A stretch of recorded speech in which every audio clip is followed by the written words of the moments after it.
Sabés que no me abre el PowerPoint, está medio... Voy a poner mi cámara, che. Y igualmente lo que Sí, faltaba sí. ver Está era apagado. un Ahí lo poco, aprendí. digamos, la parte sectorial, que eso lo podemos Quiero resumir. morir mi tacita, bro. Si querés, arranco por ahí. Bien, por favor. Bueno, si querés, acá tengo la vista del PowerPoint que me salió muy chiquitito.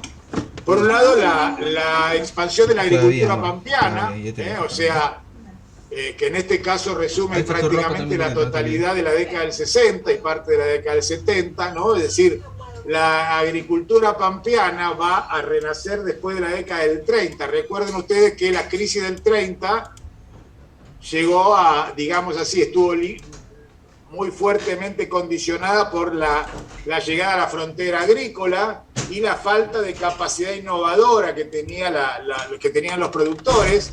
Y justamente la década del 60 es una década donde esto se empieza a retomar. Esto creo que lo dijimos en la clase pasada, ¿no es así? Sí, sí.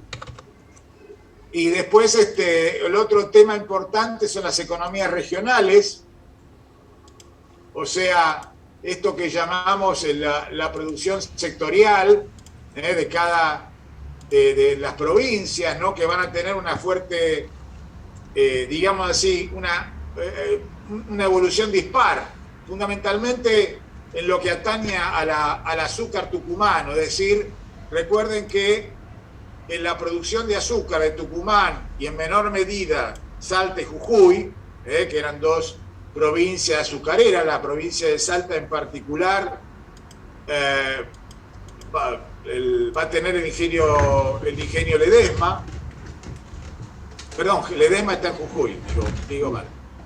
Eh, o sea que, pero el problema se va a plantear en Tucumán, que desde el siglo XIX ha tenido una sobreespecialización, digamos, comparto pantalla, a ver si puedo.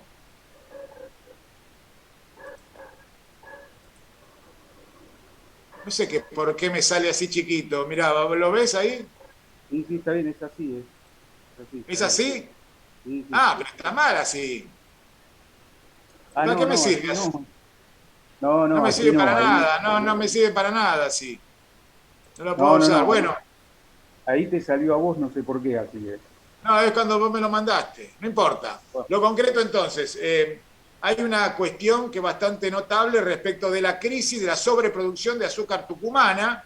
Recordemos una característica singular. En el caso de Tucumán, se da el fenómeno de que había un complejo azucarero configurado, conformado por cañeros, pequeños productores, o sea, minifundistas rurales, que le venden la materia prima a ingenios. ¿Sí? En realidad había una tendencia a la sobreproducción. Recordemos que el azúcar es un producto destinado al mercado interno que no se exportaba, así que todo excedente productivo, es decir, el precio de producción estaba por encima del precio internacional. Por lo tanto, el sobrante de producción no tenía un lugar. O sea, es como todo tipo de monoproducción que suele, digamos, expandirse sobre la base de una coyuntural demanda de un producto, de un bien, y que luego cuando la demanda se agota, digamos, si llega a un punto límite, entonces obviamente la producción entra en crisis. Y entonces lo que se produce es un fenómeno de sobreproducción no transitoria, sino estructural. Y esto es lo que va a pasar ya al principio del gobierno de Onganía, se empiezan a cerrar ingenios y esto va a ser un fenómeno que va a marcar la provincia de Tucumán hasta hoy. Ya hoy es mucho menor la importancia del azúcar en Tucumán y bueno, eso va a tener, de todas maneras, Tucumán también hay que recordar otra cosa, otra característica de Tucumán, por su geografía, es la provincia de mayor densidad prácticamente de todo el país, ¿no? Inclusive de la provincia de Buenos Aires. Por supuesto, no de la capital federal, pero la densidad de Tucumán es una densidad muy alta y esto explica también el que se hubiera, digamos, estimulado el empleo en el sector azucarero.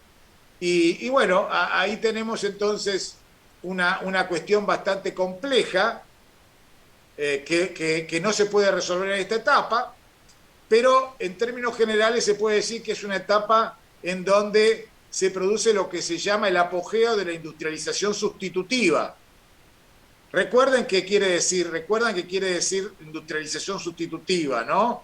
Es decir, la industrialización que se basa en la producción industrial, en la producción industrial local, destinada al mercado interno. Nuevamente se da el mismo fenómeno similar al que mencionábamos recién para el azúcar, en cuanto a que el destino es el mercado interno y que también se encuentra la producción a un costo internacional alto y por lo tanto con baja capacidad exportadora. De todas maneras, una de las características de esta etapa es que empieza a advertirse un sector industrial, es decir, lo que podemos llamar exportaciones de origen industrial, es decir, manufactura de origen industrial, ¿no? Mientras que el grueso de las exportaciones eran, digamos así, bienes primarios o manufacturas de origen agropecuario.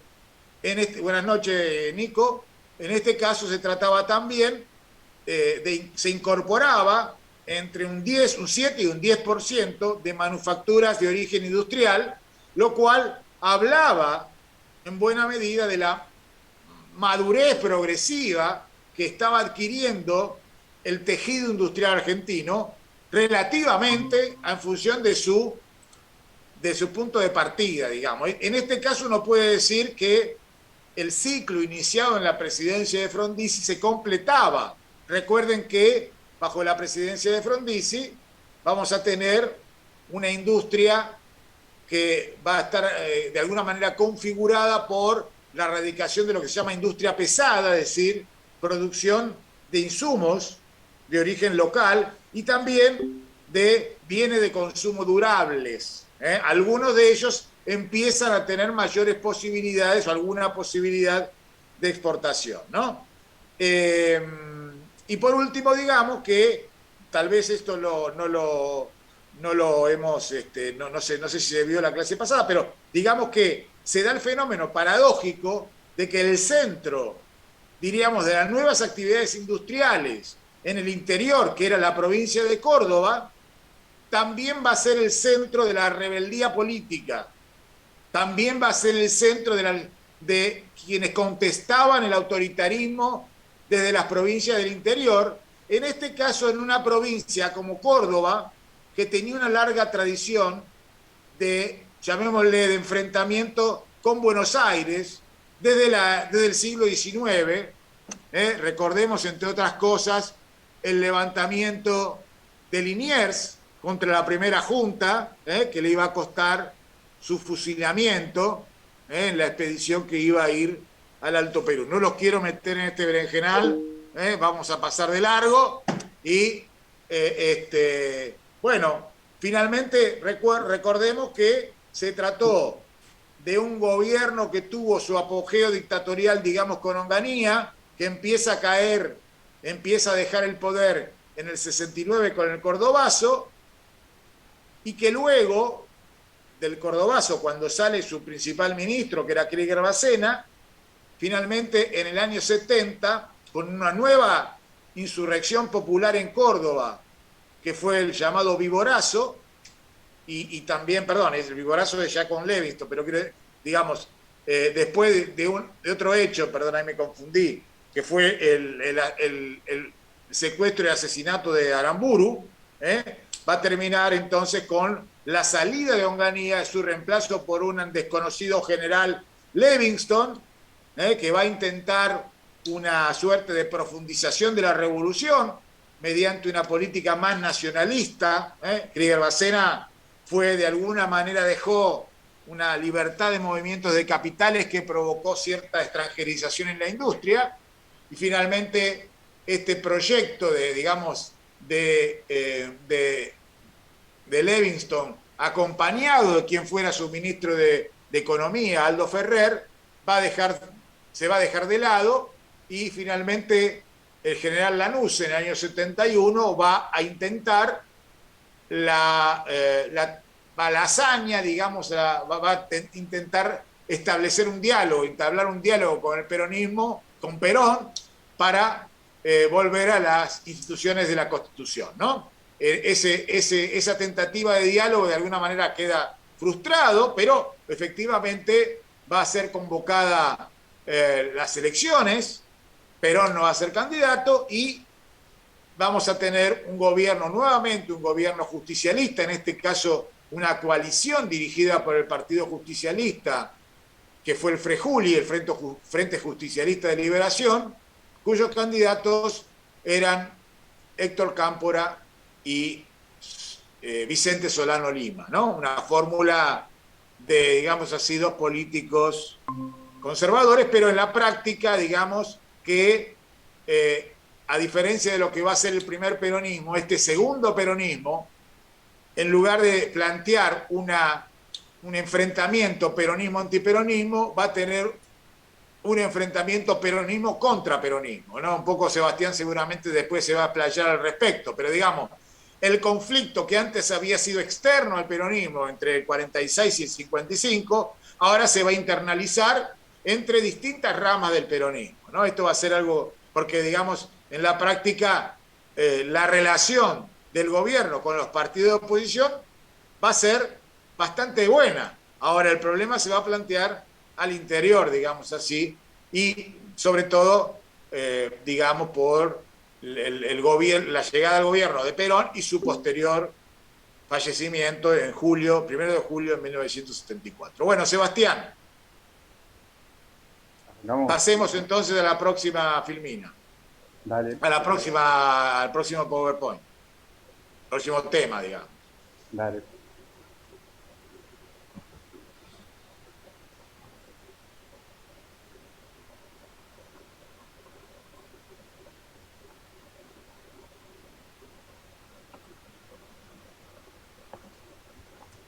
Ah, esperá que te hago hospedador a vos entonces.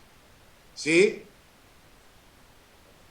¿Cómo me tengo que manejar con esto? Ahí ya sos hospedador. Ajá. Ahora podés compartir pantalla. Si yo no llegara a advertirlo ahora, vos te encargás Pero de espera, ¿cómo aceptar hago? a los que entran. Está ¿Eh? bien. Vos tenés que admitir a los que entran. Así que tenés que estar Escúchame, atento, que te va a aparecer un cartelito y vos admitís. dale. Escúchame, ¿cómo hago para compartir el PowerPoint? Vas a compartir, Para,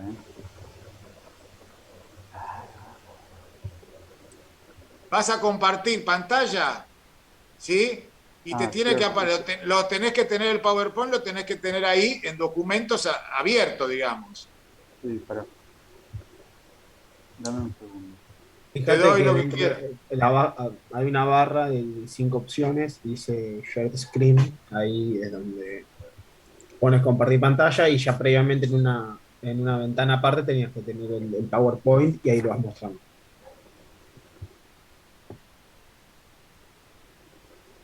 Es complicado esto de no ser nativo digital. No, bueno, no, yo no soy nativo digital, es un problema de que Falta práctica. no lo practicaste, Así es. estimadísimo. Así Bueno, te viene bien para practicar un poco. acá está. Ahí va, ahí fue, muy bien. Genial, genial.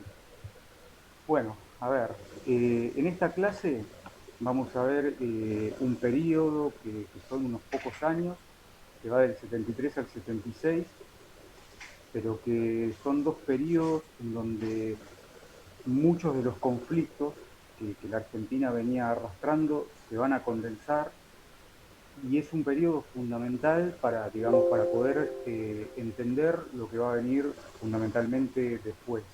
Es decir, si uno, por ejemplo, se preguntara en qué momento del tiempo y del espacio Argentina tuerce su rumbo, yo creo que las claves las puede encontrar entre el año 75, con algo que vamos a ver que se llamó Rodrigazo, y después con la dictadura militar.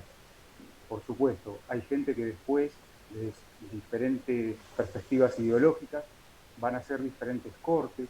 Hay gente que considera que Argentina pierde el rumbo en la Gran Depresión de los 30, hay gente que considera que se pierde con el peronismo, pero, digamos, creo, sin temor a equivocarme, que la mayoría de los investigadores consideran que esta etapa es la que es un antes y un después, y la que permite rastrear un montón de líneas que nos van a permitir entender, sobre todo cuando le vayamos sumando lo que pasó en la etapa, a partir de la etapa democrática de los 80, el país que tenemos hoy en día. Inclusive en esta etapa también creo que vamos a ver algunas cosas que les van a resultar familiares. Bueno, básicamente en marzo del 73 triunfa la fórmula del Frejuli, que lleva como presidente a Cámpora, Héctor Cámpora, que es el presidente del cual la agrupación kirchnerista La Cámpora toma el nombre, básicamente porque él va a estar apoyado por la izquierda del peronismo, que va a ser la JP, Juventud Peronista, y la guerrilla de Montoneros. Digamos, esa va a ser la etapa, si se quiere, de mayor movilización, y va a ser una de las etapas más movidas.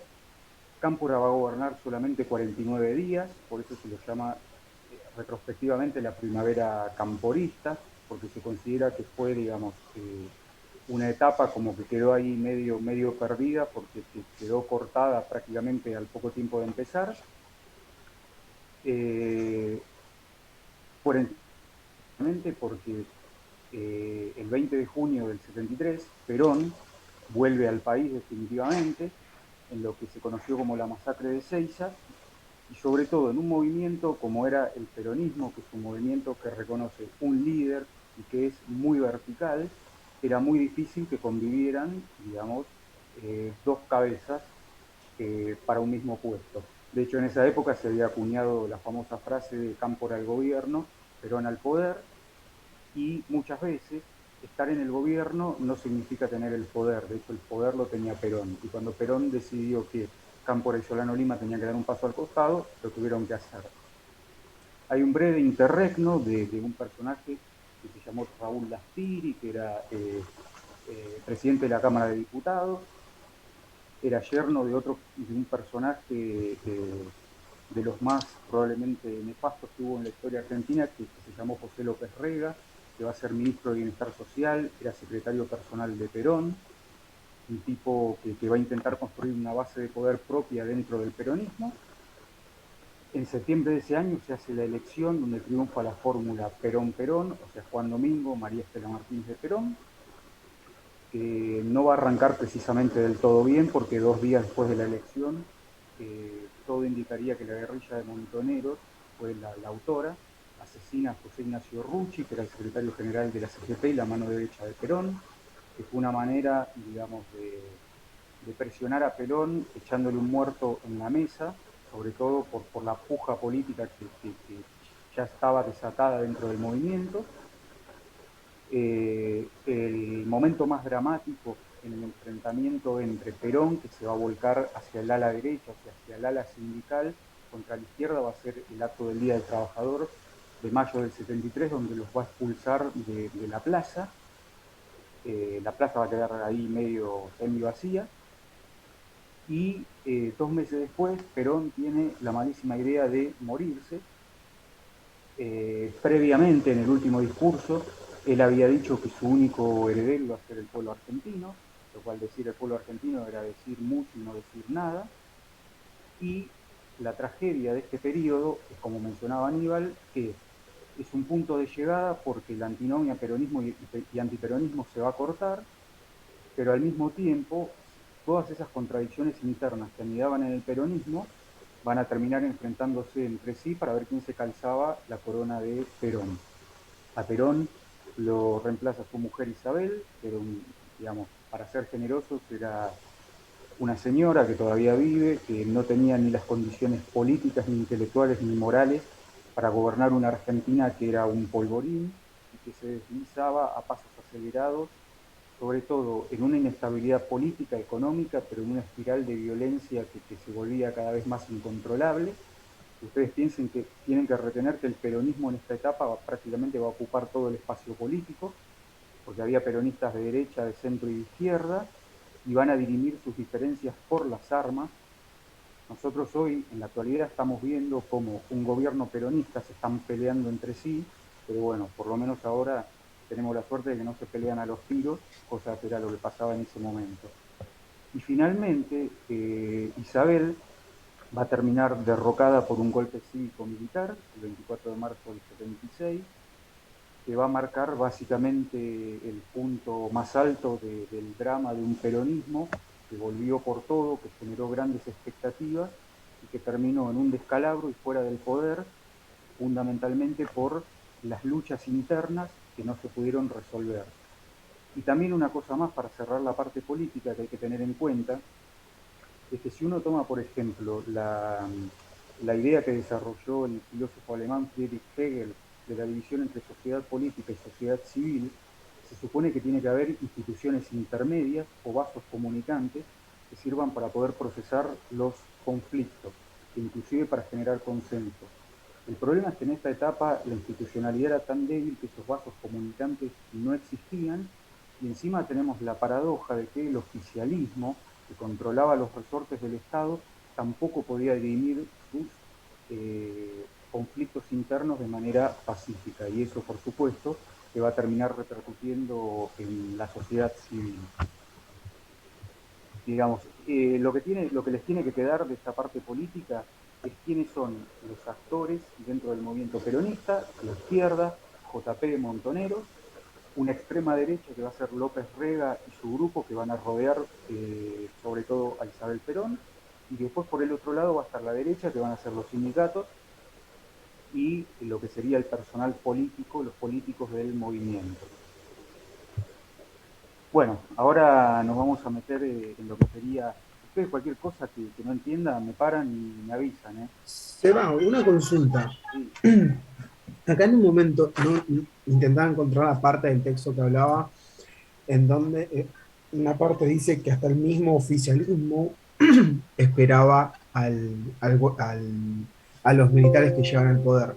A mí hay algo que quizás no particularmente del texto que no entiendo, sino de la tradición de ese momento, era por qué había tantas interrupciones de la democracia en general por los militares. No hablo en este caso en específico, sino digo en general, ¿cuál era el razonamiento? Si bien después en un momento habla que al principio era que se quedan 6 meses, se ordene y después siga todo de vuelta. claro. Quizás hoy en día, yo tengo 25 años, no concibo eso y me cuesta mucho entenderlo. ¿Por qué es que sucedió? Mirá, te lo explico brevemente. Vos pensás que entre el año 30, que se da el primer golpe de Estado en el siglo XX, hasta el año 76 hubo 6 golpes de Estado. Y hay algunos autores, no me acuerdo si es un autor francés, que creo que es Alain Roupier, que hablaba de los militares como el partido militar. Es decir, los militares dejaron lo que tendría que haber sido su postura profesionalista y prescindente, es decir, de no intervenir en política, para convertirse en un actor central, o sea, en el garante de lo que se decía en su momento, los valores morales de la nación. Es decir, vos tenés un actor que deja de ocupar el rol que le había asignado la Constitución Nacional para ocupar otro rol distinto. De hecho, ya hemos visto cómo las peleas políticas, sobre todo en la época del peronismo, antiperonismo, repercutieron en la época de los azules y colorados, pero al mismo tiempo también hay que entender que la democracia, salvo contadas excepciones, no era un valor a defender. Y la institucionalidad, por ende, relacionada con la democracia, era muy endeble. Y los Eh, militares, sí, no, teníamos una institucionalidad que era muy endeble, por eso yo te mencionaba de que si hay una de las características que Perón trae en esta etapa, es que va a, digamos, como a traer elementos del pasado, de lo antiguo, para tratar de combinarlos con lo que pasaba efectivamente en los años 70.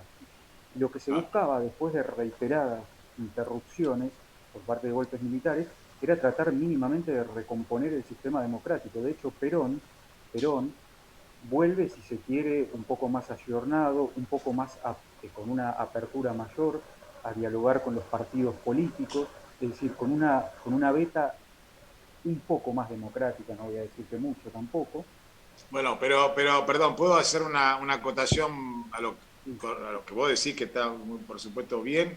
Eh, Primero, digamos, para Agustín, yo diría que el fenómeno de la intervención, de la participación militar de la vida política es un fenómeno que excede a la Argentina, ¿no? Es un fenómeno que se da en América Latina de distintas formas. Lo segundo que diría es que digamos, lo que tiene de particular la situación que estamos describiendo en esta etapa es que después de haber aceptado la vuelta del peronismo al gobierno, digamos que en el 76 vuelven a tomar, a dar un golpe los militares, pero ya no tanto, si bien enfocándose un poco en ciertas distorsiones que consideraban que el peronismo había traído, ya venía con otra, digamos así, con un programa más amplio de refundación nacional, digamos, refundacional, ¿no?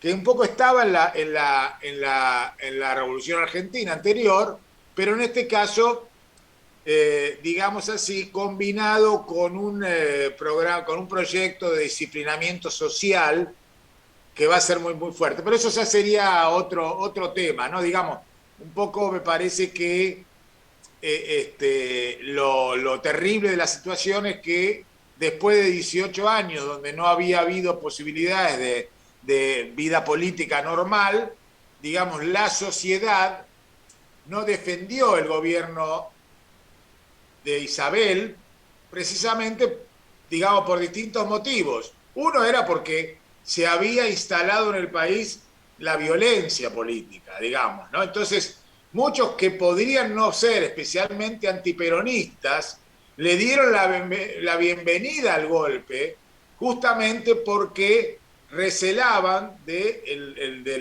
la violencia, ¿no? Temían la violencia guerrillera, que en verdad tenía ciertos fuertes componentes de irracionalidad. Por supuesto que esa violencia guerrillera también va a tener una contrarréplica en el propio Estado, que, bueno, va a ser uno de los factores. Pero yo me diría que te concentres un poquito más en la economía, si te parece bien, ¿no?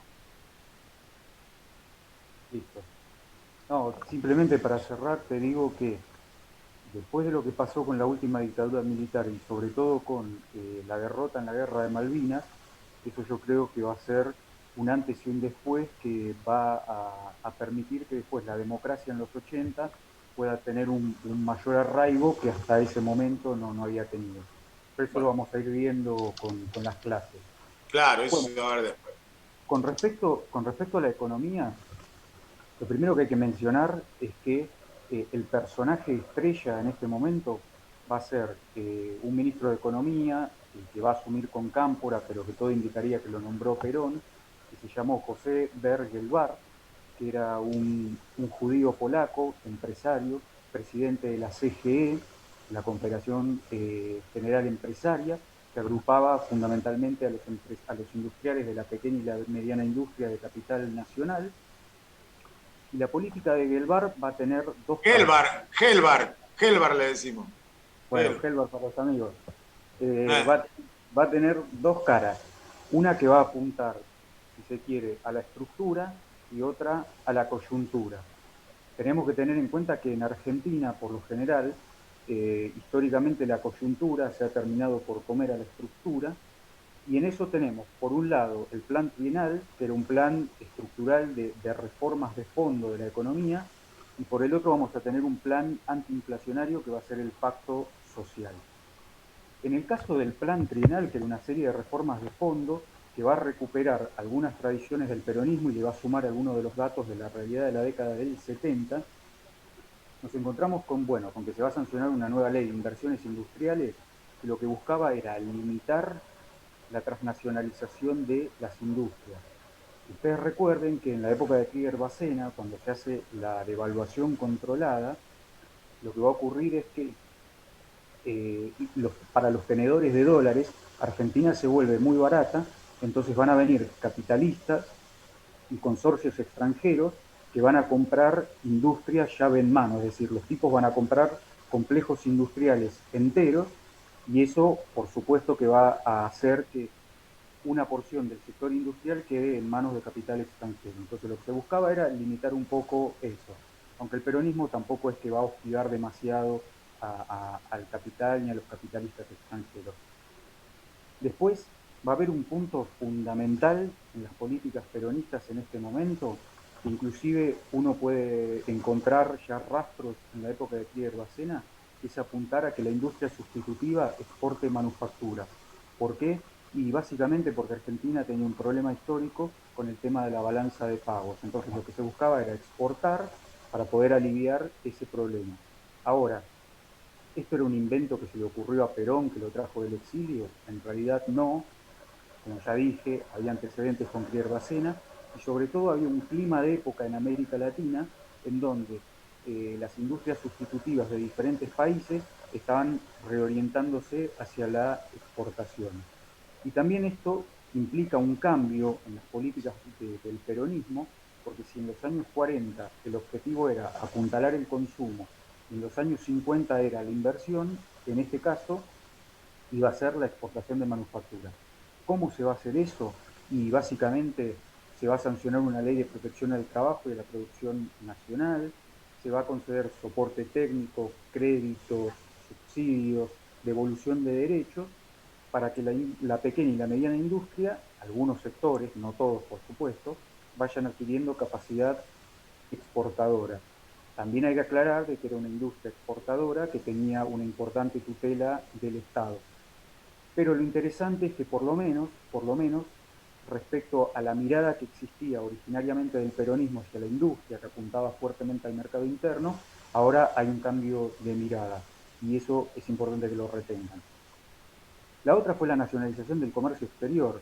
Esto se había hecho en los 40 con el IAPI, acá no se va a crear una nueva institución parecida, sino que se van a fortalecer las atribuciones de dos instituciones existentes, juntas reguladoras de carnes y cereales, que van a monopolizar el comercio exterior para poder mejorar la capacidad negociadora de Argentina en el mercado internacional, lo cual no era casualidad porque estamos en una época en donde hay un boom de materias primas y de demanda del mercado internacional de los productos que producía Argentina y por ende eso le permitía al Estado poder captar una porción mayor de la renta agraria. Después hay algo que acá no figura, que es que se sanciona una ley de renta potencial de la tierra, que lo que buscaba era gravar no lo que se producía, sino lo que potencialmente se podía producir, lo cual era un incentivo para producir más. Es decir, yo no conozco en profundidad la letra de la ley, pero supongo que al productor que producía más y era más eficiente se le cobraba menos, y al que era más ineficiente se le cobraba más. Supongo que debía funcionar de esa manera. Después se firman acuerdos con países del bloque socialista, lo cual es bastante novedoso, con países de Europa Oriental, inclusive del Medio Oriente. El comercio argentino trepa del 3 al 11% con estos países en un puñado de años y esta va a ser, digamos, la medida de fondo que más va a perdurar en el tiempo y que inclusive va a beneficiar después a la dictadura militar cuando en el año 80 venda la mayor parte de su producción de cereales a la Unión Soviética. Y por último tenemos la nacionalización de los depósitos bancarios, o en realidad la centralización de los depósitos, que implicó que el Banco Central nuevamente se hacía con el control del sistema bancario. Los bancos ahora ya no van a otorgar créditos base a ahorros, depósitos que podían obtener con la cartera de clientes que conseguían, sino que de una manera parecida, como había ocurrido en los años 40, los bancos empiezan a depender de los redescuentos que les daba el Banco Central, y esto le permitía al Banco Central controlar la política monetaria y sobre todo decidir a quién se le prestaba y a quién no. La conclusión con esta suerte de plan que apuntaba a lo estructural, al mediano y al largo plazo, era bueno, que por un lado esto significa un aumento de la intervención del Estado en los mecanismos de la economía.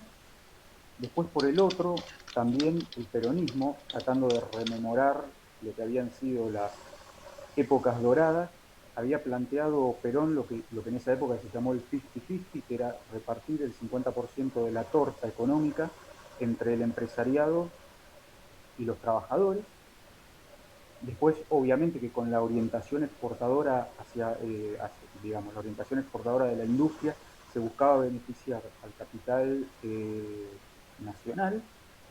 Y lo importante de todo es que el peronismo en esta época va a traer algunas recetas del pasado, pero a su vez le va a sumar algunos datos de la realidad del presente.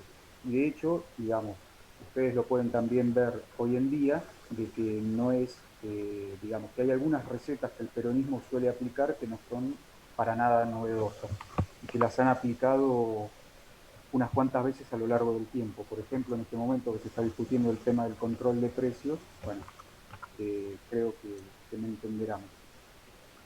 Después, como había mencionado antes, el pacto social tenía otra pata que apuntaba a la coyuntura, que era a tratar de domar la inflación.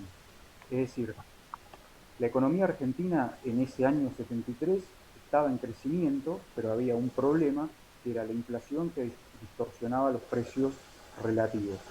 Ahora, ¿cuál va a ser el diagnóstico de Gelbart? Bueno, básicamente él va a pensar desde una mirada estructural que, sin desconocer la importancia que tenía las expansiones monetarias, es decir, el gasto público en la generación de inflación, sin embargo, él va a decir que esa no es la causa principal. Que la causa principal de la inflación es la puja distributiva, lo que Krieger-Bacén había denominado como una inflación de costos. ¿Por qué? Porque era, digamos, para él central, y porque a cada aumento de precios le seguía un aumento de salarios, a cada aumento de salarios le seguía un aumento de precios. Y eso para él era una demostración de la incapacidad, tanto del capital como del trabajo, para llegar a un consenso sobre cómo repartirse la torta económica. Entonces, para Gelbart, el punto central del plan antiinflacionario era cortar con la puja distributiva. Pero a su vez había un segundo diagnóstico, que eso ya era más una cuestión, si se quiere, experimental, en donde él apuntaba básicamente a las expectativas de inflación. ¿Qué significaba esto? Y significaba que los agentes económicos en los años 70 ya estaban recontracurtidos desde hacía décadas en tener que lidiar con una economía inflacionaria. Y por ende, la inflación futura se explicaba por la inflación pasada. Y si todos los agentes económicos pensaban que en un futuro la inflación iba a ser alta, efectivamente iba a pasar eso. La inflación iba a ser alta y se generaba como una especie de profecía autocumplida. Entonces, a lo que iba a apuntar Gelbart era básicamente a bajar las expectativas de inflación y que eso, digamos, permitiera lograr una estabilidad de precios. Y a su vez, si se lograba eso, siempre esto hablando en el lapso de unos pocos meses, se podía llevar adelante una política monetaria expansiva y que ello no repercutiera en los precios. ¿Por qué? Porque la gente esperaba que los precios no se movieran. Entonces, ese es el diagnóstico. Ahora, ¿en qué consistió en sí el plan? Bueno, básicamente hay dos cosas para tener en cuenta, para que la tengan ahí bien registrada. La primera es que, de acuerdo a la política de conciliación de clases del peronismo, por supuesto, esto se podía hacer porque el garante era Perón. Si esto lo hubiera querido hacer yo, obviamente que no me daba bola a nadie, eso desde ya. Entonces, ¿qué hace Perón? Sienta en la mesa de negociaciones a sindicatos, empresarios, y le dice, bueno, muchachos, negociemos. ¿Qué se va a negociar? Un congelamiento de precios y salarios, que se buscaba fuera sostenible en el tiempo y que se iba a extender por 2 años. Algo parecido ya se había hecho en el año 52 con el famoso plan de estabilización, que también fue un congelamiento de precios y salarios. Por supuesto, antes de esa negociación se concedió un 20% de aumento salarial. Los sindicalistas negociaron, porque este era un sapo medio difícil de tragar, porque los sindicalistas perdían capacidad de negociación y estaban muy cuestionados por las bases y por el sindicalismo clasista de izquierda. Pero bueno, digamos que se fueron medianamente contentos con la sanción de la ley de asociaciones profesionales, y de esa manera la ley de asociaciones lo que hacía era reforzar el control de los sindicatos peronistas sobre la estructura sindical, porque los mayores sindicatos por rama eran los que representaban a todo el sector.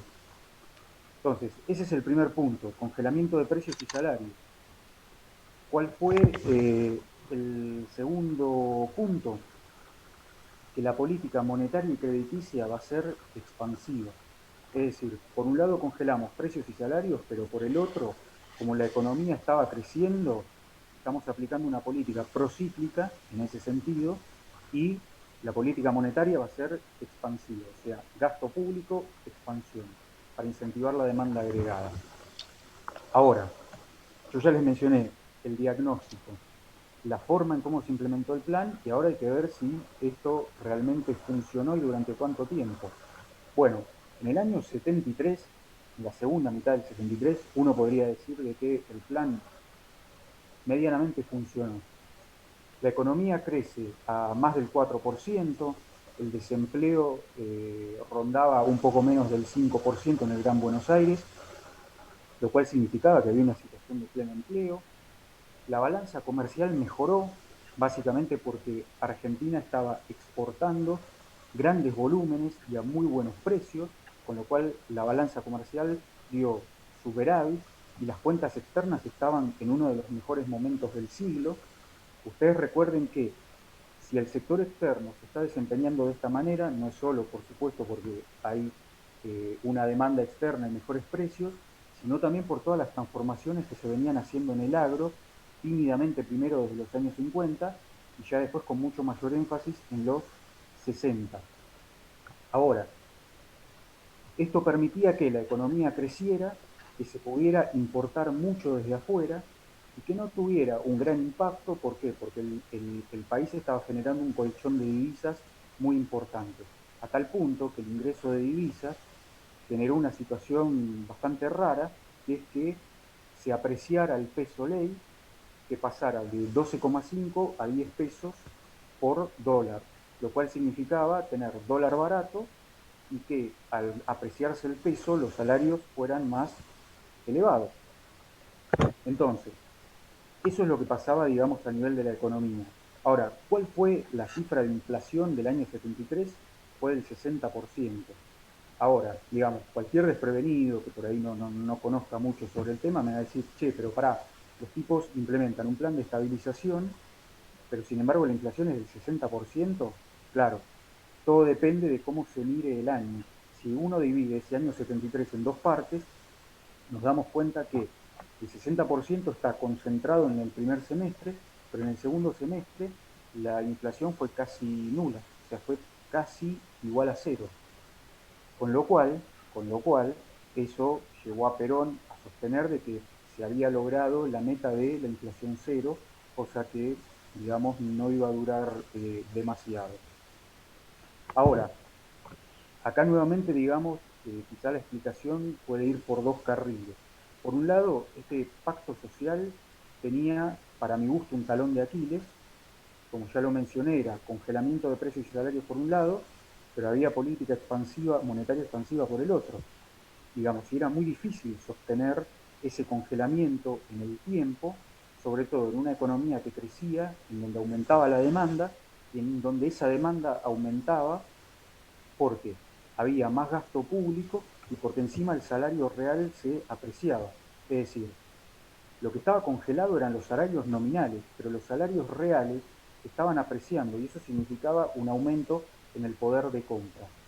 Sin embargo, curiosamente, en un principio no van a ser estas, llamémosle, deficiencias estructurales del plan, sino que va a haber un hecho externo a la Argentina, que va a empezar a resquebrajar ese plan, que va a ser la inflación importada producto de crisis del petróleo, de la crisis del petróleo. La crisis del petróleo, rápidamente para ubicarlos en contexto, se dio a raíz de una guerra entre Israel contra Egipto y Siria, que fue la guerra de Yom Kippur, que la termina ganando Israel, y los países árabes, que eran miembros de la Organización de Países Productores de Petróleo, o sea, se quedaron con toda la bronca por el hecho de que los países capitalistas occidentales y la Unión Soviética habían ayudado a Israel. Entonces, los tipos dijeron, bueno, ustedes ayudaron a Israel, nosotros No, ahora... la Unión Soviética no. ¿La Unión Soviética no intervino? No, la Unión Soviética es parte de los países árabes. Ah, bueno, eso no me acordaba de eso. Yo más creía que sí, pero bueno. Entonces, con los países capitalistas. Entonces, la onda es, ¿ustedes ayudaron? Bueno, nosotros les vamos a cerrar la canilla del petróleo. ¿Qué va a terminar pasando? Y básicamente que van a suspender los embarques de petróleo a los principales países capitalistas, eh, van a reducir la producción de petróleo en un No, bueno, 25%. en realidad todo es para aumentar el precio, es decir, Sí, claro, arman un cártel, en realidad están armando un cártel de productores de petróleo para justamente reducir la producción y, claro, considerando la gran demanda que existe, bajar la oferta sobre el precio. O claro. sea, eso es lo que... Y de hecho, porque después, en realidad no eran tan anticapitalistas, porque después toda la plata que ganaron, digamos así, vendiendo petróleo en los países occidentales, se los remitieron a los bancos de esos mismos países. Así que, digamos que además ahora, a partir de todo eso, ahora todos los clubes de fútbol están en manos de los jerarcas petroleros árabes, ¿no? Claro. Es más, en unos pocos meses el precio se dispara en un 80% y digamos, los países que intervienen, que son, qué sé yo, Emiratos Árabes, Qatar, Arabia Saudita, en ese momento eran países subdesarrollados y hoy en día, como decía Aníbal, se compran equipos de fútbol y tiran plata, van a organizar un Bueno, mundial el año que viene a todo no, trapo. son países ricos, pero siguen siendo subdesarrollados, pero ricos, digamos, ricos los dueños del Sí, país, los digamos, dueños, ¿no? sí, sí. Eh, bueno, ahora, digamos, ¿por qué esto impacta de manera tan fuerte? Y básicamente porque el crecimiento de la posguerra se basó fundamentalmente en el suministro de petróleo abundante y barato. Entonces, ¿esto qué provoca? Y por un lado, una transferencia de recursos fundamentalmente de los países más desarrollados hacia estos países que van a acumular una renta petrolera y que después la van a reciclar, los famosos petrodólares, los dólares del petróleo, en bancos europeos. En la segunda mitad de los 70 van a generar una situación internacional de mucha liquidez de capitales, eso ya después lo vamos a ver, y eso también repercutía en las cadenas de valor, en las industrias, porque si ahora el petróleo era más caro, esos costos se terminaban trasladando a los productos que las industrias producían. ¿Qué pasaba en Argentina? Bueno, Argentina estaba con la economía creciendo, estaba importando mucho, no solo bienes industriales, sino también combustibles. Y acá hay que tener en cuenta que algo que había sucedido en la época de Ilia, cuando Ilia suspende, deroga los contratos petroleros que había firmado Frondizi, hizo que en un lapso de unos pocos años el país dejara de autoabastecerse en materia petrolera y vuelva a tener que importar. Ilia no tenía la bola de cristal para saber qué iba a pasar 10 años después, pero bueno, esto ahora se va a empezar a hacer sentido. Entonces nos encontramos con empresarios que tienen que importar productos que son más caros y al mismo tiempo están encorsetados con un pacto social en donde no pueden aumentar los precios. Entonces, ¿qué van a hacer esta buena gente? Y le van a decir al gobierno, che, ¿cómo resolvemos esto? En un principio el gobierno va a dar una medida paliativa, que es que, como en ese año 73 se habían acumulado una buena cantidad de divisas, se subsidiaron algunas de las importaciones. Sin embargo, comenzado el año 74, empieza a haber ciertas presiones inflacionarias. Se va a dar también que en ese momento va a haber ciertos empresarios, ciertos comerciantes que para salirse del pacto social empiezan a acaparar mercaderías y a venderlas en el mercado negro a precios más altos, lo cual por supuesto que empieza a tener un impacto inflacionario eh, en un contexto en donde la economía sigue creciendo y en este año va a crecer más. Bueno, Ahora, pero ahí te agrego lo que, sí, digamos, hay un componente de la inflación importada, no tanto del petróleo, sino de los propios insumos de los insumos, claro, porque en realidad hay inflación en el mundo, digamos, es decir, como consecuencia de lo que se llama la primera crisis del petróleo de 1974, la inflación mundial empieza a hacerse sentir, digamos, desde la primera de la posguerra, digamos, ¿no? La posguerra no había tenido alta inflación y ahora empieza a haber una inflación que se encontraba en torno al 10% mundial, ¿no? Es decir, básicamente el dólar, pero estaba afectando a todos los países del capitalismo occidental, lo cual, digamos, obviamente si hay inflación mundial, quiere decir que los productos importados van registrándose a valores mayores, porque conforme al precio internacional del producto. Así que eso se traduce en los precios, digamos, ¿no? Esa es una importante fuente, digamos, sobre todo es muy complicado porque vos habías implantado un régimen de precios máximos de inflación cero. No Claro, tenés mucha flexibilidad para mover. Eso es un poco lo que pasó, ¿no?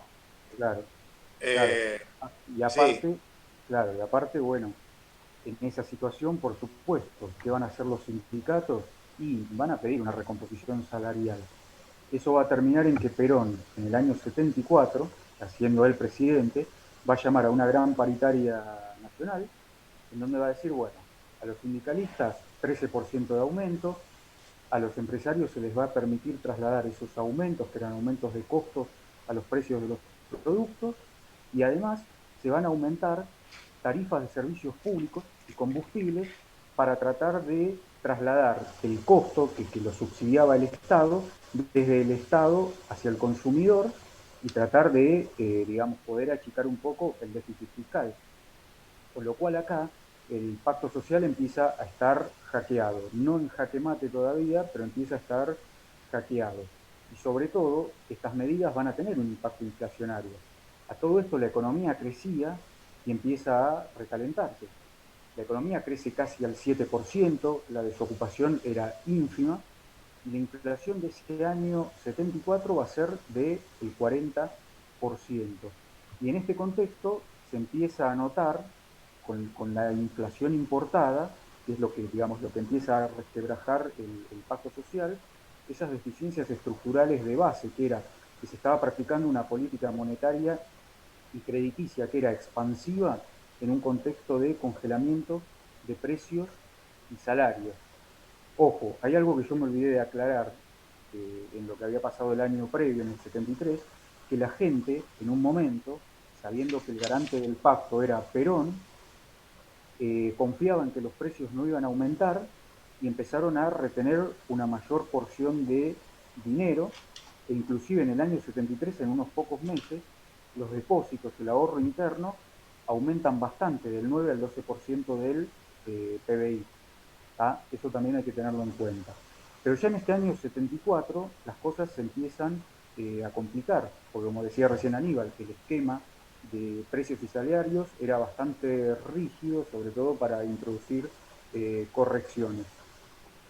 Lo que va a ocurrir es que los precios de los bienes importados son más caros, hay inflación internacional, hay una recesión a nivel internacional y encima, tras cartón, como si faltara algo, en julio del 74 la Comunidad Económica Europea suspende las importaciones de carne, con lo cual ahí nos encontramos con que el país estaba gastando más dólares para importar productos desde el exterior porque la economía crecía y a su vez estaban entrando menos dólares porque la Comunidad Económica Europea compraba menos.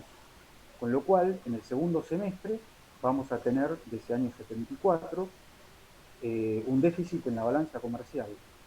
Y a todo esto yo les había dicho de que la moneda local se había revaluado frente al dólar, con lo cual ahora, volviendo a existir presiones inflacionarias, se genera un atraso cambiario, es decir, significa que hay un dólar barato y una moneda local que está apreciada, lo cual hacía que fuera más barato importar productos desde el exterior, pese a lo caros que eran, que comprar productos de la industria nacional. Y por supuesto, esto debe haber tenido su incidencia en la política que que estaba en uno de los puntos del plan trienal, que era incentivar la exportación de productos industriales. Si bien en ese año 74 la exportación de manufacturas va a ser bastante importante, a pesar de todas estas cuestiones. Ahora bien, en este contexto macroeconómico que de a poco se va a ir complicando, a Perón no se le ocurre mejor idea que morirse en julio del 74. Con lo cual, la persona, el personaje que tenía la espalda y la estatura política, no solo para garantizar este pacto y la estabilidad de la economía, se moría, sino que también se moría la persona que podía más o menos tratar de mantener un equilibrio que cada vez era más precario dentro de las facciones internas del peronismo. Como ya dijimos, lo reemplaza su tercera esposa. Gelbar va a continuar como ministro de Economía, pero el pacto social básicamente ya no lo respetaba nadie. A los sindicalistas no les convenía porque eso implicaba atarse a no tener que negociar paritarias y eso les dificultaba las relaciones con las bases, porque recuerden que muchos de los sindicalistas peronistas eran tildados de burócratas y aparte tenían cierta competencia por la clientela con el sindicalismo de izquierda. A los empresarios tampoco les importaba porque de hecho ya habían empezado a generar un cierto desabastecimiento para vender en el mercado negro y de esa manera burlar el pacto social. Y después estaban también las pujas internas entre el grupo de López Rega, el sector político, etc. ¿Cómo termina esto? Una cosita antes que termines este concepto. No, Sí, digamos, estrictamente, si uno lo mira desde el punto de vista formal, el pacto social se termina en junio del 75, sí, cuando se empiezan a negociar las paritarias, porque el acta de compromiso nacional, que es finalmente el llamado pacto social, sí, al igual que el plan de emergencia del 52, duraba 2 años, y suspendía las paritarias un año, digamos, en la práctica, ¿no? Es decir, no hubo paritarias después de los acuerdos salariales del 73. En el 74 no hubo acuerdos y recién en el 75 vuelven las paritarias, ¿no? Y ahí es donde se produce el relevo del reemplazante de Helvar por Rodrigo, ¿no? Y esto es, bueno, lo que terminó siendo el Rodrigazo, digamos, la combinación del plan de Rodrigo con la renovación de los convenios colectivos de trabajo, ¿sí? Ahora, lo que pasaba antes de esto es que empiezan a haber como aumentos colaterales y aumentos de precios, entonces ahí sí se descuajeringa todo el sistema, ¿no? Pero bueno, digamos que lo que esta situación muestra es cómo de pronto en la Argentina se empieza a acelerar el tiempo y uno cuenta los días que faltan al gobierno, digamos, cuánto puede aguantar, porque se empieza a plantear una cuestión básica de todo gobierno, que es la gobernabilidad. Cuando empieza, digamos, la inflación, no es un fenómeno solamente económico, sino que es un fenómeno económico, social y político, en el sentido de que te destruye las relaciones sociales, la convivencia, la armonía, empiezan a aparecer las tensiones entre los grupos sociales, además de la lucha distributiva, digamos, pero también empieza a haber elementos de inseguridad, los proyectos culturales que no tienen que ver con la supervivencia se dejan de lado, en fin, un montón de cosas. Y además, sobre todo, es un problema político. Es un problema político porque el gobierno se va quedando sin futuro. Y la reforma que hace el gobierno de Lanuse, recuerden que la constitución de 1853 estipulaba que los mandatos duraban 6 años, pero la reforma que hizo el gobierno de Lanuse acortó ese mandato a 4 años. Con lo cual, el mandato de Isabel Perón vencía en octubre de 1977. recuerden esa fecha porque, bueno, ese es hasta a partir de ahí, digamos, es el tiempo, digamos, sobre el cual había que contar. No faltaba tanto tiempo, digamos. El golpe fue dado en marzo del 76. Faltaban unos, sí, exactamente serían año y medio.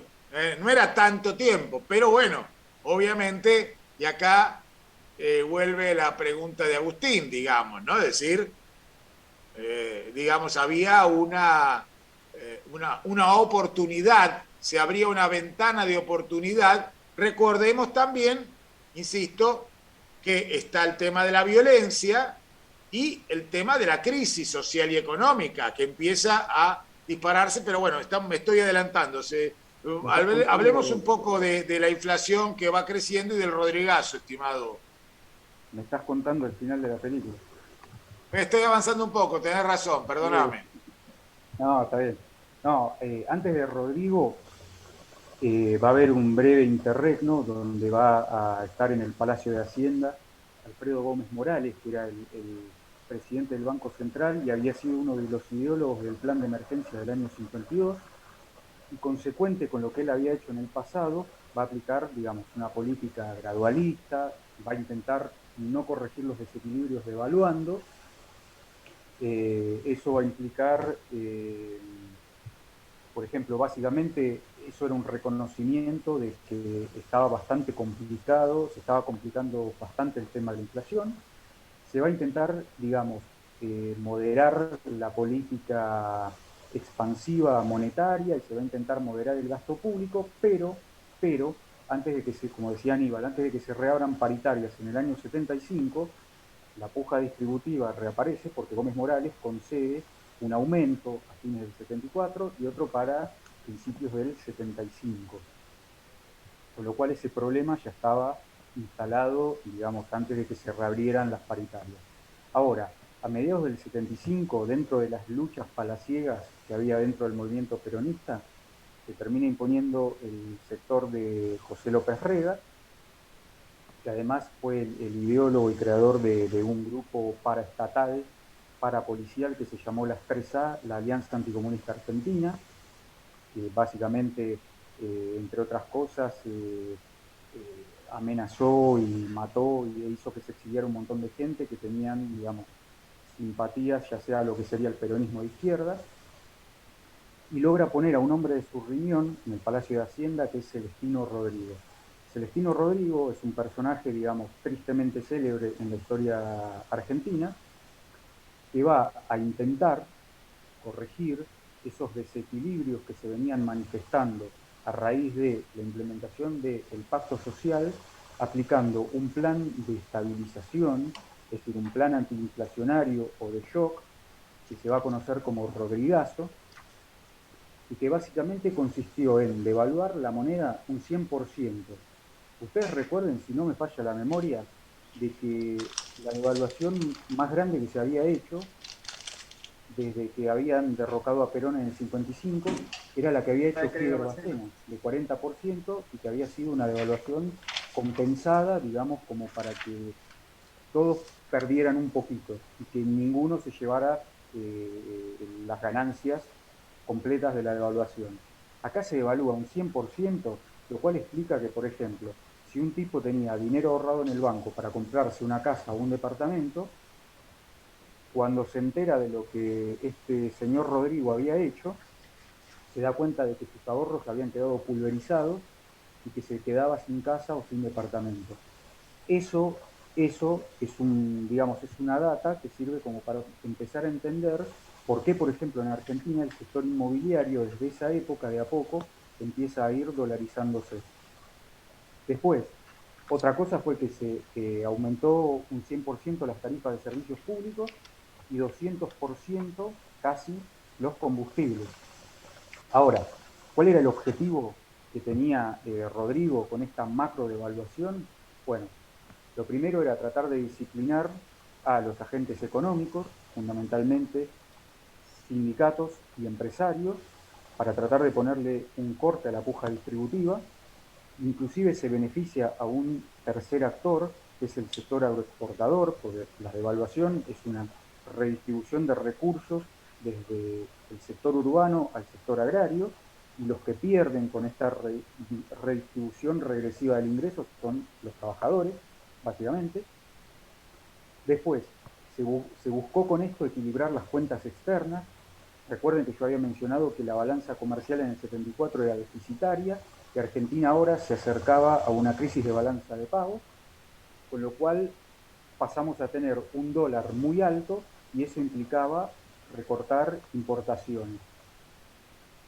También, por supuesto, la devaluación buscaba incentivar las exportaciones. Y después también se buscó tratar de equilibrar los números fiscales, el gasto público. Pero ¿qué pasa? Como estamos en un régimen ya de inflación alta, empieza a jugar un fenómeno que se llama efecto Olivera-Tanzi, que significa que entre el momento en el que el Estado calcula el monto de los impuestos, el monto nominal, y en el que recibe el pago de parte de los consumidores, el dinero en términos reales vale mucho menos porque se lo come la inflación. Entonces, si el Estado en concepto de impuestos recauda menos, tiene que cubrir emitiendo más. Si emite más, eso tiene consecuencias inflacionarias. Y si aumenta la inflación, se deprecia la moneda, hay que seguir emitiendo y esto se convierte en una pelota enorme. ¿Puedo hacer un comentario, estimado Sebastián? Adelante, adelante. Nada, bueno, respecto de la devaluación, digamos, hay que decir algo en favor, si se quiere, de Rodrigo, en el sentido, en favor y en contra, digamos, en el sentido de que había una inflación reprimida, digamos, algo similar a lo que pasa en la actualidad, ¿no? En el sentido de que hay precios, es decir, tenés alta inflación con precios congelados, el precio del dólar y las tarifas, ¿eh? O sea, es típico eso. Ahora, ¿cuál es el problema que tiene estos ajustes ortodoxos, que busca restablecer el equilibrio de precios, digamos? El problema fundamental es que una suba fuerte, sobre todo del dólar, o sea, una devaluación, tiene un efecto contractivo. O sea, en la Argentina, no en cualquier país, en la Argentina, por la naturaleza de las exportaciones, las devaluaciones son contractivas, es decir, son recesivas. ¿Por qué? Porque el impacto inicial, ¿qué busca la devaluación? Restablecer, digamos así, la competitividad de las exportaciones, es decir, facilitar las exportaciones primarias y secundarias. Pero ese aumento de las exportaciones no es inmediato, porque siempre depende de inversiones que se hacen hoy. Yo cosecho hoy, siembro hoy para cosechar dentro de 6 meses, dentro de un año, digamos. O sea que el efecto benéfico de la devaluación demora bastante, a menos que haya tipos que tengo guardado y que no liquiden exportaciones, pero digamos, las decisiones de producción vinculadas a la devaluación tienen un tiempo muy largo de maduración. Pero el efecto inmediato, no deseado, es el aumento de los alimentos, que son productos exportables, pero también son productos de consumo fundamental, del salario y de los ingresos básicos de la población. En consecuencia, cuando hay una devaluación, hay un aumento del precio de los alimentos y una reducción del salario real que afecta severamente a la industria, que es la fuente de empleo fundamental en aquella época donde buena parte de la población estaba empleada en la industria, y por lo tanto también cae el nivel de actividad el nivel de actividad, digamos, del sector industrial. O sea, que la devaluación tiene un efecto positivo a largo plazo, pero un efecto negativo en el corto plazo, que se agrava con la debilidad que tiene el gobierno para sostener ese fenómeno negativo, esa situación negativa que tenía la economía y la sociedad argentina, ¿no? Entonces, hay esa combinación. Por supuesto, también a Rodrigo le faltó timing, lo que se llama manejo del tiempo. ¿Por qué? Porque básicamente anuncia aumentos de tarifas y de evaluación en el contexto de una discusión salarial que hizo que los sindicatos automáticamente incrementaran el nivel de aumento solicitado, ante el cual los empresarios no opusieron mayor resistencia. O sea, hay una, digamos, por lo que el intento de ajuste que va a hacer el gobierno con el sinceramiento de tarifas y de dólar se neutraliza inmediatamente por el efecto inflacionario que lógicamente tiene sobre las expectativas el aumento salarial. Con lo cual se armó una pelota que va a ir llevando a una situación hiperinflacionaria, ¿sí? Sí, a ver, yo lo que quería redondear de lo que dijiste vos, sí, a ver, vos podés mejorar la competitividad del sector externo con una devaluación, pero ojo que también eso depende de que vos tengas demanda afuera, porque digamos, vos podés vender barato, pero si afuera no te compran, es medio complicado, pero la incidencia inmediata de la devaluación, sí, por supuesto, se hace sentir.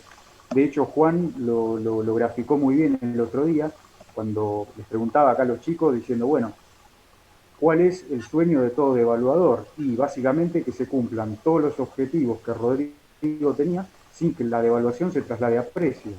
Bueno, Básicamente eso sería. pero Juan hablaría de la devaluación de Krieger Bacena. Estás hablando de Krieger Bacena. Claro. En ese caso, la devaluación fue justamente hecha, compensada, para evitar el efecto contractivo. Claro, sí. Porque de esa manera las retenciones operaban como un mecanismo que evitaba la traslación a precio de esa devaluación. Igual es un latiguillo que tiene Juan que se lo tomé prestado. No, te digo, sigo, mirá.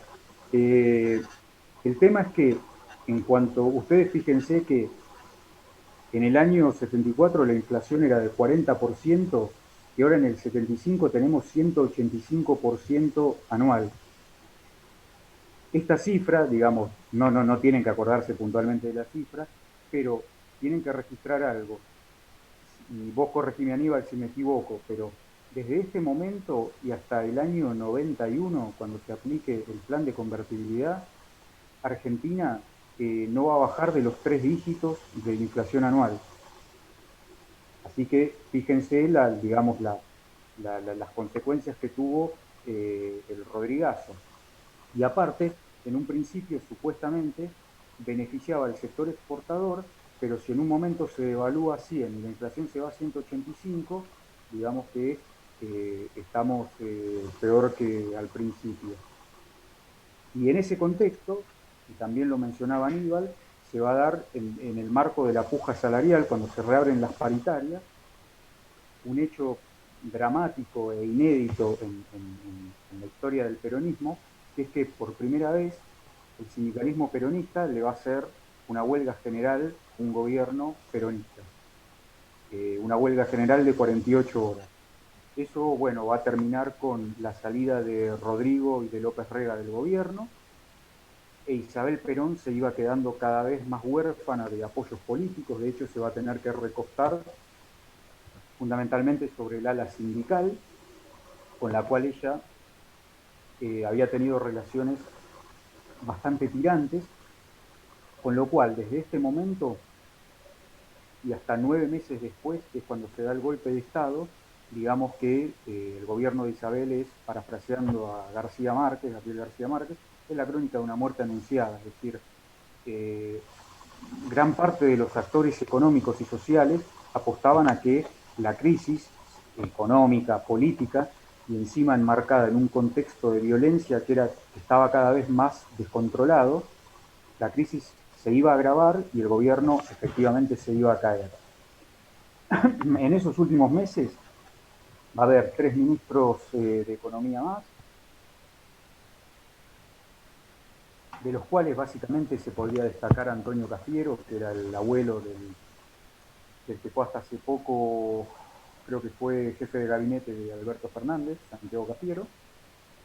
Y Cafiero básicamente, cuando se encuentre con este desbarajuste, va a decir, bueno, a ver, vamos a aplicar una política gradualista, la inflación, digamos, no tenemos un plan de fondo para controlar la inflación, entonces, ¿qué va a hacer? Básicamente aplicar una indexación de los diferentes precios de la economía. Nosotros lo vimos ya en la época de Ilia, lo que se llamaba como crawling peg, que es una indexación, básicamente para que no perderle pisada a la inflación. Entonces, se van a negociar salarios trimestralmente para ir ajustándolos con la inflación, se van a ajustar precios y cada 2 semanas, cada 15 días, se va a ajustar el tipo de cambio, básicamente para que no le pierda pisada la inflación, no se genere un atraso cambiario y haya después otra vez que volver a devaluar, menos en un contexto como el que había dejado el Rodrigazo. La conclusión es que en el breve interregno de Cafiero se van a indexar más los precios que los salarios, con los cuales los trabajadores van a seguir perdiendo, básicamente. Y finalmente, ya llegados a principios del año 76, lo que sería el último capítulo de este drama, de un gobierno que se estaba cayendo a pedazos por las pujas internas y ahora complicado por una situación de violencia y una situación económica que estaba fuera de control. El Palacio de Hacienda lo va a ocupar Emilio Mondelli, que va a ser, digamos, un personaje que va a declarar que él no tenía un plan, lo cual, digamos, es como una suerte de capitulación antes de arrancar, sino que tenía medidas. Entre esas medidas, bueno, algunas de ellas va a ser aplicar control de precios, liberar, unificar los tipos de cambio. Recuerden que la economía se manejaba con diferentes tipos de cambio y acá lo que se buscaba es unificar todos en uno solo para que sea el mercado el que le ponga precio a la divisa. Va a haber una pequeña devaluación, se van a aumentar de nuevo tarifas de servicios públicos y combustibles y se va a tratar de poner en el freezer durante 180 días la puja distributiva.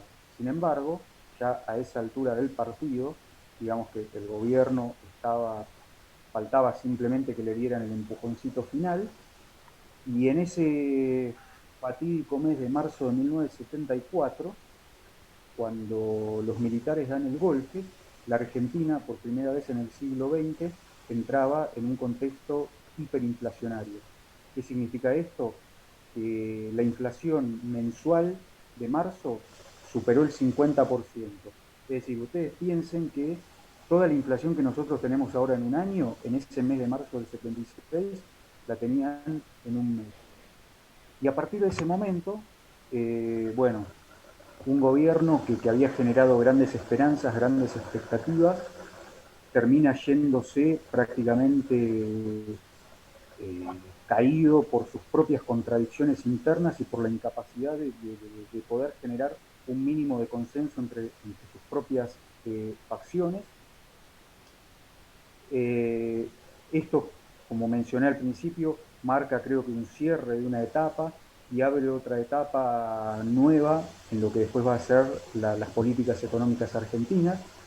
Hay algo que quiero remarcar antes de cerrar y no aburrirlos más, es que los autores de Arquinov Jach van a hacer una comparación entre el proceso de reorganización nacional y la Revolución Argentina del 66, que para mi gusto en algunas cosas es un poco forzado, básicamente porque entre el surgimiento del peronismo y ahora cuando llegue la dictadura militar, básicamente lo que no se había cuestionado era el consenso acerca del rol de la industria como sector fundamental de la economía. Sí, por ahí hubo digamos, idas y venidas, debates en torno a decir, bueno, apoyamos o a la industria de capital nacional o a la industria de capital transnacional, o industria para el mercado interno, o industria para exportar, pero las discusiones básicamente se iban a dar dentro del marco de la industria. Y ahora vamos a ver, justamente a partir de la clase que viene, que a partir de este momento, digamos, las discusiones sobre todo en cuanto a qué sectores económicos tendrían que tener primacía, van a cambiar. Así que, bueno, no sé si querés agregar algo vos, Aníbal. Sí, No, no, disculpa. una breve mención antes de dejar a los chicos las preguntas o los comentarios. Es que, en principio, digamos que la Argentina vuelve a tener una de sus características es que cada régimen político, cada gobierno va a tener características fundacionales o refundacionales, ¿no? Entonces, esto que mencionaba al final Sebastián, de que había comenzado con mucha expectativa y se fue desflecando, se fue esmerilando, como ustedes quieran llamarlo, en muy poco tiempo. Eso, digamos, por edad puedo comentar, digamos, que en el 73 el canto popular, la consigna era se van y nunca volverán. Y nunca volverán. Esa era con ese canto, digamos, se recibió al nuevo gobierno y yo diría que excedía, por supuesto, el partido que va al grupo, al frente gobernante, y de alguna manera en poco tiempo va a cambiar por el deterioro, esta dificultad que va a tener justamente en gobernar el gobierno peronista. Pero está claro también que hay una cosa que no sé si quedó un poquito soslayada, pero que es la cuestión de alguna forma de el conflicto social, por un lado, que va a tener con los sindicalistas, que en principio van a enfrentar fuertemente al gobierno, y también los empresarios. Es decir, acá, digamos, muchas veces se atribuye a la responsabilidad a los sectores empresarios, ¿no? El golpe del 76. Pero una cosa que es importante señalar es que la reforma agraria que de alguna manera parecía plantearse va a ser reemplazada por el impuesto a la renta potencial de la tierra, que fue finalmente un impuesto que no tuvo grandes consecuencias, pero que de alguna manera agitaba entre los propietarios terratenientes el fantasma de esta reforma agraria que venía además desde Chile, un poco estimulada por el que había sido el gobierno de la Unidad Popular. Y en esta situación hay que mirar lo que sucede en otros países, ¿no? El gobierno de Salvador Allende en Chile, que fue un gobierno socialista, que pretendía llegar al socialismo por la vía legal, que es algo distinto a lo que proponía la guerrilla, que no se sabe muy bien qué es lo que quería, digamos. La guerrilla, digamos que era sabía los métodos que tenía, pero no los objetivos para los cuales esos métodos servían. Lo concreto es que esta imagen, digamos así, de la reforma agraria que se había aplicado en Chile estaba como un fantasma operando sobre el sector agrario que, recordemos, había tenido un fuerte espaldarazo en los cambios técnicos y productivos de la década del 60 y que habían permitido, entre otras cosas, aumentar la capacidad exportadora, ¿sí? Y la organización de diríamos así, de este sector agrario va a estar de alguna manera, va a dirigirse, va a encaminarse a una reorganización. Recuerden que el pacto social lo hace la CGE de parte de todas las patronales con la CGT de parte de todos los trabajadores. Y dentro de esa CGE estaba la sociedad rural, las confederaciones rurales, o sea, todos los representantes del sector rural que luego se van a ir apartando para conformar lo que llamó la APG, que va a ser el acuerdo de empresarios que de alguna manera va a acompañar el golpe o va a ser uno de los componentes que va, digamos, a atacar al gobierno de Isabel, ¿no? De Isabel Perón. Así que, digamos, me parece que este gobierno tiene me parece dos cosas importantes para mencionar. Primero, lo que decía recién, la cuestión de que pasaste de un régimen de alta inflación, de un régimen de inflación a un régimen de alta inflación. ¿Sí? O sea, una cosa es régimen inflacionario, que puede ser 50% anual, y pasaste al 200% anual. Entonces, la inflación, pues decir, hay inflación siempre, pero una cosa es que vos tengas un 30 y otra cosa es que tenga un 200. Es decir, es otra cosa completamente distinta, sobre todo porque es mucho más difícil bajarla. Cosa que va a comprobar Martínez de Oz. Así que, bueno, y lo otro que también, repito, este gobierno tiene es esta cuestión de la Argentina, el mito de Sísifo, ¿no? Es decir, va a buscar la piedra, sube la piedra, se le cae la piedra, vuelve a bajar. Entonces, es un poco comenzar y recomenzar, la ilusión y el desencanto, ¿no? Como se llama el texto. Sí, Sebastián. Agrego una última cosa respecto a lo que vos dijiste de los militares. En realidad, ya durante el gobierno de Isabel, que se va a formar en el Monte Tucumano un poco guerrillero a cargo Sí, de Ler, y que sí. el mismo gobierno de Isabel Perón va a emitir un decreto que hablaba, o sea, el término es textual, para neutralizar o aniquilar a la guerrilla Aniquilar la guerrilla, sí. en lo que se llamó el operativo Independencia, que Pero ese decreto lo firmó Luder, me parece, ¿no? eh, sí, pero fue en el gobierno de Sí, sí, Isabel, pero fue cuando en cuando el Congreso Isabel estaba, estaba de licencia y Luder, que era presidente provisional claro, del Senado, lo va a reemplazar, sí. claro, pero a lo que quería llegar era que eh, ese accionar represivo por parte de las Fuerzas Armadas, y que inclusive fue un ensayo a una escala minimalista muy pequeña de lo que después se iba a hacer a partir del 76, sobre todo mostrando resultados, inflando números y demás, en cierta medida y teniendo el contexto de descontrol en el cual el país se encontraba con crisis política, crisis económica y sobre todo un nivel de violencia que realmente, digamos, una cosa por ahí es contarlo con palabras por lo que uno ha leído, pero que era un nivel de violencia tremendo, y eso generó una cierta relegitimación de las Fuerzas Armadas, y de alguna manera mucha gente esperaba con ansias de que los militares dieran el golpe y para poder volver a restablecer el orden.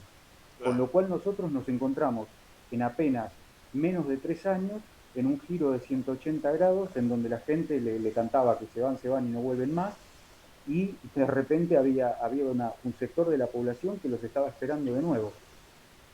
Bien, ¿Ah? de acuerdo. Bueno, veamos las preguntas de Dale. los presentes.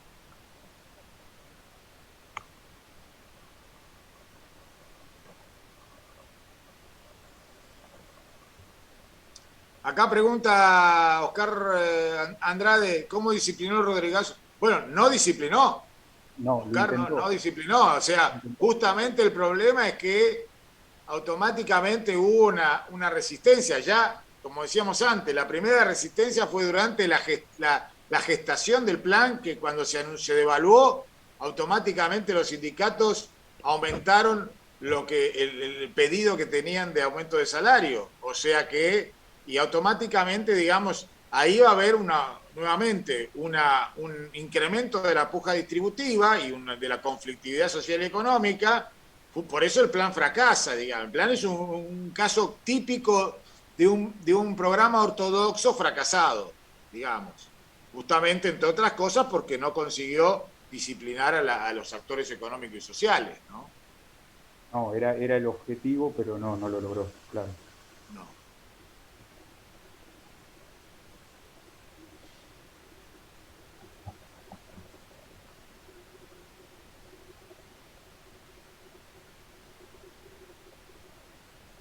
ver si... Esta es la hora de preguntar, ¿no? Tan claro estuvo. Parece que quedó todo claro. Bueno, por ahí están cansados. Bueno, lo que es importante es que ustedes intenten, sobre todo, tener, si digamos, no pueden ahora o no tienen ganas ahora, etcétera, pero, digamos, anotarse las dudas que les van surgiendo. Por ejemplo, esta que planteó Oscar, los temas que están implícitos en la relación nación, digamos, el contexto mundial con la situación interna. O sea, ahí hay siempre una referencia al contexto internacional inevitable, porque la Argentina es un país, no digamos especialmente frágil, pero digamos, es una economía que necesariamente requiere, digamos, de comerciar con el exterior, no siempre le faltan exportaciones, entonces es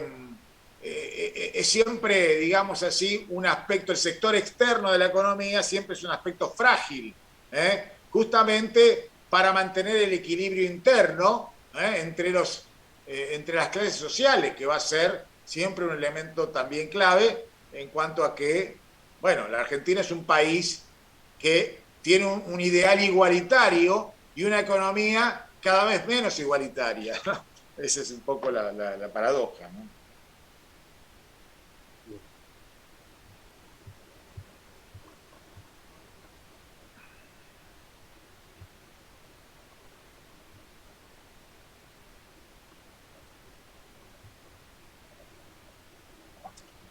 Bueno, la clase próxima, Sebastián, seguiríamos con el texto, pero va el texto también de Archunos Liat.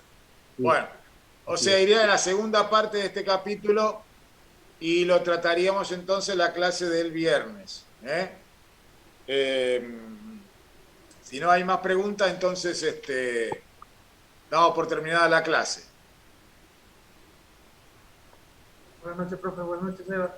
Bueno, Bueno, noches. buenas noches a todos. Buenas noches. Chao, buenas noches. Los saludamos. Chao, Aníbal, buenas noches. Chao, Sebas.